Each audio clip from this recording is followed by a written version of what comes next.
Hello there.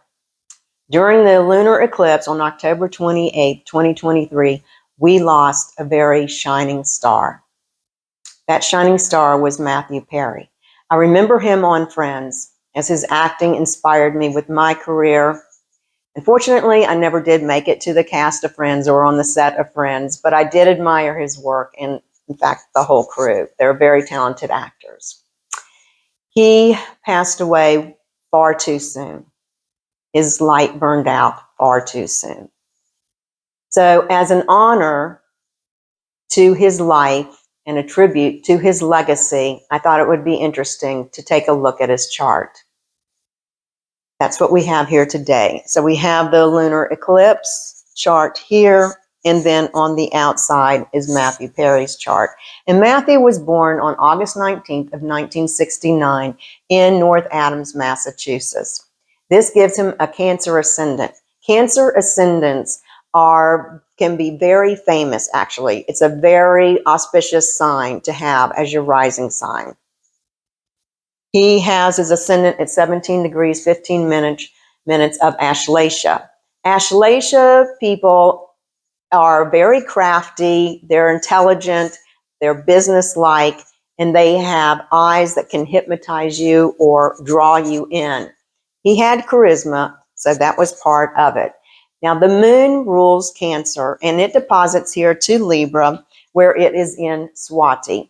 Swati is a nakshatra that represents the winds that blow and purify. We see this nakshatra strong in a lot of entertainers because it gives them the ability to go with the flow, to be able to think on their feet, and to be witty and crafty. And it helps with his timing. And he was known as a very, he had a sixth sense for comedy, shall we say. His timing was impeccable. That's there. We also see that with some famous late night talk show hosts. One in particular is Johnny Carson. He had a very strong Swati in his chart. So that is very auspicious. Now, the moon being there in Libra is the fourth house for a Cancer ascendant. The moon is your consciousness. He was very interested and very much concerned about his family and family life.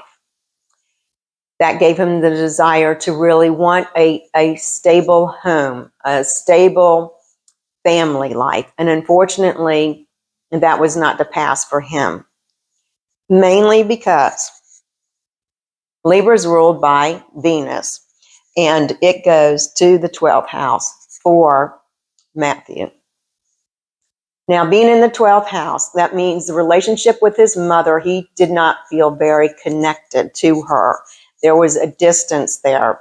And also, Venus being in the 12th house meant his home life was not very secure. However, those are kind of the negative things that brought, but there were some very positive things that brought. Venus is the only planet that does very well in the 12th house, and it can bring you riches. Another person who has Venus in the 12th house is Donald Trump, and he's a very wealthy man. Matthew Perry was very wealthy as well. So the Venus brought him there, the wealth. The other thing the Venus brought him was his acting ability for his TV and films. So he made a lot of movies. He was in a lot of TV shows. Okay. It is in the nakshatra of Purnavasu. Purnavasu means return to the light, and it's also the comeback kid.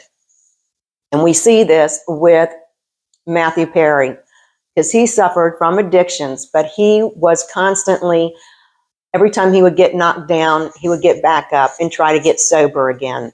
He was in and out of rehab quite a few times, had quite a few surgeries, and battled his addiction, but he didn't keep it to himself. He wanted that to be part of his legacy, was how he recovered and was able to come back from his addictions.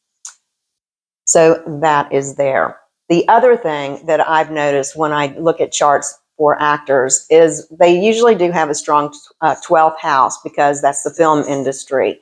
But according to the planets that are in the 12th house will determine the roles that actor will be playing. And he has Venus there.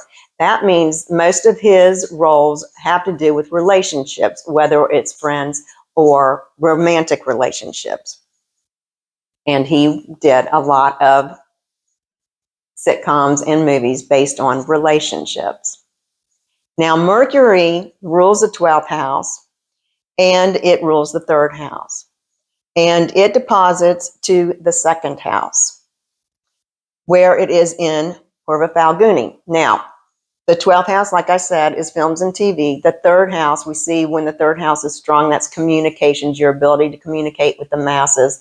We see that strong in a lot of actors' charts as well. But the fact that it's in Purva Falguni is another indicator of his acting ability. Purva Falguni is the nakshatra for entertainers. They love the public. They love their friends. They're very friendly. Friendship is very important to them. Sometimes, however, they can be overindulgent. And unfortunately, with it being in the 2nd house, that is what you put in your mouth. And he had addiction issues. So that is kind of indicated there. Sun is the ruler of the 2nd house, which is Leo, and it is in Magha. Now, Sun represents for him his father. He had some very famous fathers, well-known fathers, but it also lifted his career up and gave fame and fortune to him. It is at 2 degrees 45 minutes, which means it's sitting on the fixed star of Regulus. Regulus brings kingship, brings authority, and so he had that. Also, with the Sun and Mercury, you have what's called a Buddha Aditri Yoga, and that brings great organizational skills and business sense to the native of the chart. And he was a very good businessman. He was a very good actor. He made a lot of money in the 2nd house. The only other thing is K2 is there. And what this does is K2 brings in addiction issues. So we see that happening, confirming the addiction issues. But it also brings in a sense of loss. The 2nd house represents your early childhood. With K2 being there, it tells me he did not have a very happy childhood. And he did not. He longed for the attention of his father. With K2 Sun, that means that his father was not always there or present for him, and he wished that he had a better relationship with his father. And that kind of set up the emptiness, the hole in his soul that he was trying to feed with the addictions. Now, it is also in Uttara Falguni. Now, Uttara Falguni is the relationship for marriages and coming together.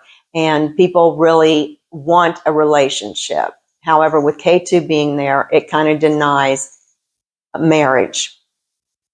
There's some other indicators with that as well. Now, if we are looking at the 3rd house, we see that Jupiter is there in Hasta. That gives him the ability to grasp things, to grasp knowledge. And Jupiter is the ruler of the 6th house of work and the 9th house of publishing, going to the 3rd house of communications. When we see this, it means that people will write books. And he did write and publish a book, his memoir. He did that so that he could leave a legacy of his life and how he fought with addictions to educate people and to help other people heal from their addictions. And being there with Uranus and Pluto, that just kind of expands things and blows it up and brings in sudden events. There's sudden changes. And Mercury going to the 2nd, all depositing there. Now, the other thing that I want to look at here is that of his relationships and his career. So he's a Cancer ascendant. So that means that the 7th house is Capricorn and it is ruled by Saturn. He has no planets there, but it's ruled by Saturn. And Saturn goes to the 10th house of career. And Saturn also rules the 8th house. The 8th house is Aquarius. And Matthew has got Rahu here at 27 degrees 51 minutes of Aquarius in Purva Bhadrapada. Purva Bhadrapada is a very harsh nakshatra. it does deal with humanity. So he's interested in helping humanity. The 8th house is all about addictions, and having Rahu there in the 8th house means that he has a life that is centered around addictions. It is also, Purva Bhadrapada is also the nakshatra that means two faces, or the two heads, or somebody who is two-faced. They're not who they say they're going to be. But in Matthew's case, I see it as he had a dual role. He was very successful.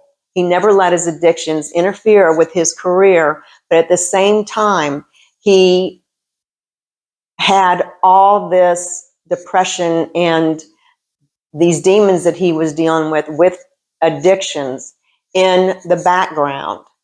And it is amazing with all that going on that he was able to work so much, but he was able to do that. And of course, Rahu aspects the 2nd house again. So we're seeing the addiction issue. The other thing to note is that being a Cancer ascendant made Matthew more, shall we say, seclusive, because Cancer people have these deep, deep, deep emotions. They're very sensitive on the inside, but they have a hard shell. That's the crab. They're represented by the crab. So you will never see what's really going on behind the scenes in their emotional makeup. They don't let you see how much they hurt or how much they have been hurt, until sometimes they let down their guard and it's revealed, and people are shocked and amazed at the depth of how deep they feel. It's indicative of the crab, the shell, hard shell on the outside, but the soft center on the inside. So we see that in two different configurations here, with his ascendant and also being in Purva Falguni.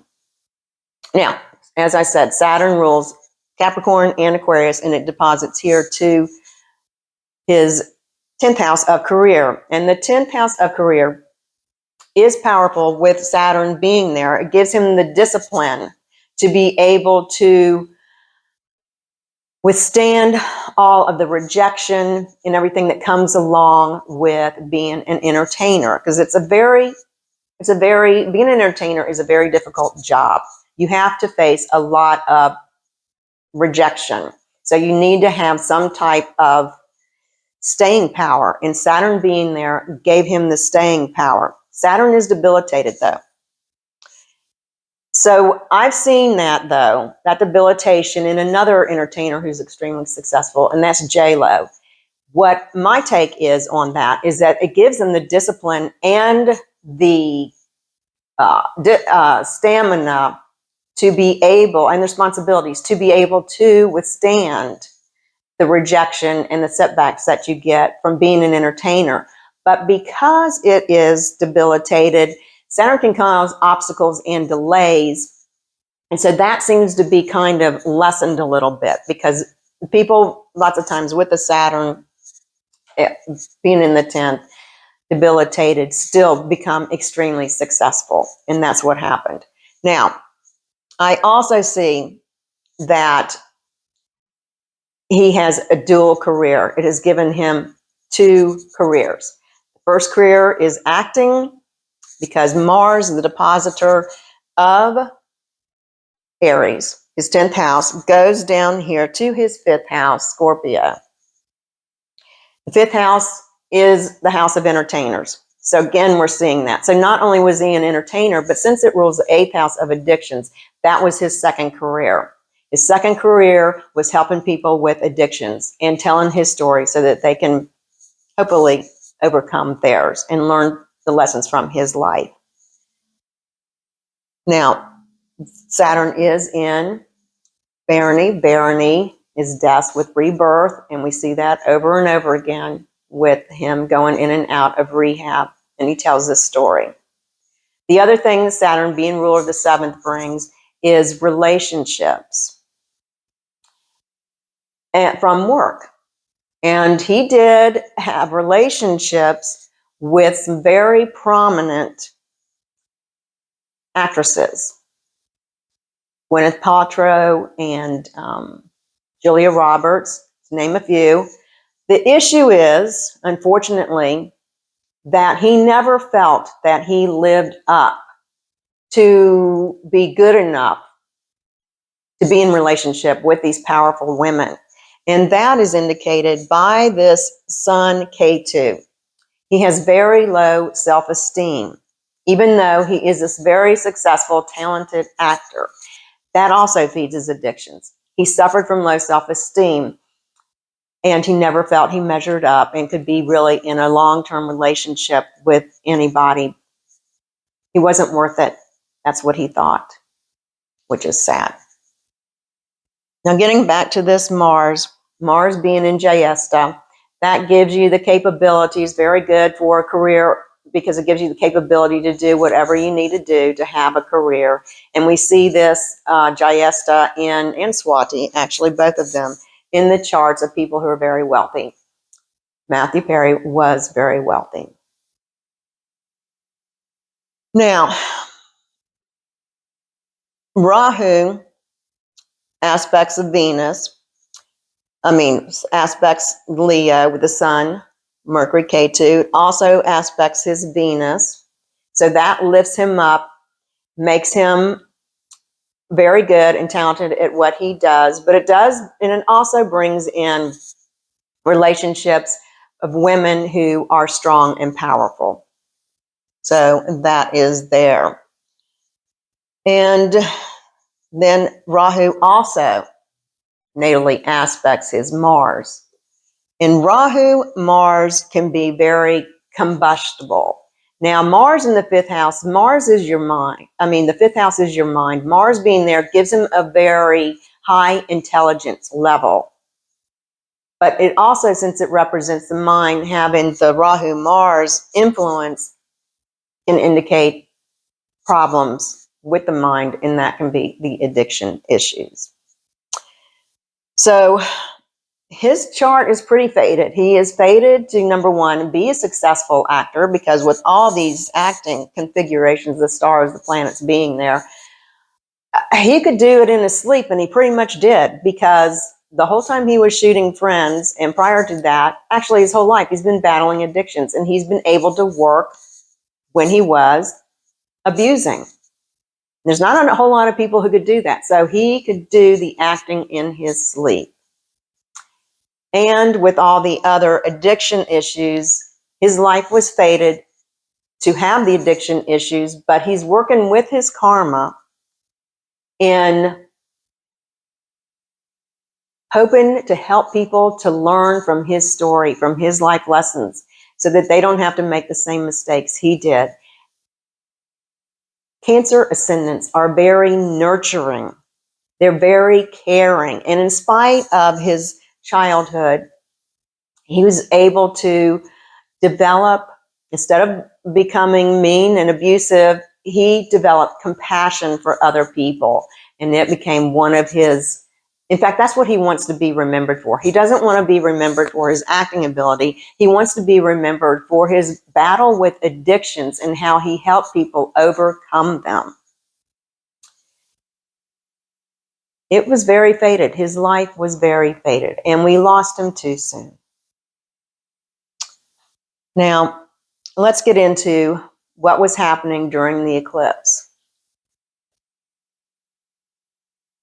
This is the eclipse, and this is where his natal moon is, and we have all these planets lining up here right on top of his moon. And all these planets right here lining up on top of his Saturn. Mars moon can give you great business sense, but it can also bring about anger and despair. Mercury moon brings about a sense of unsettledness. It makes your mind overactive, so you just can't shut it off. You can't sleep because it is constantly running. Sun Mars is also a kind of a combustible relationship.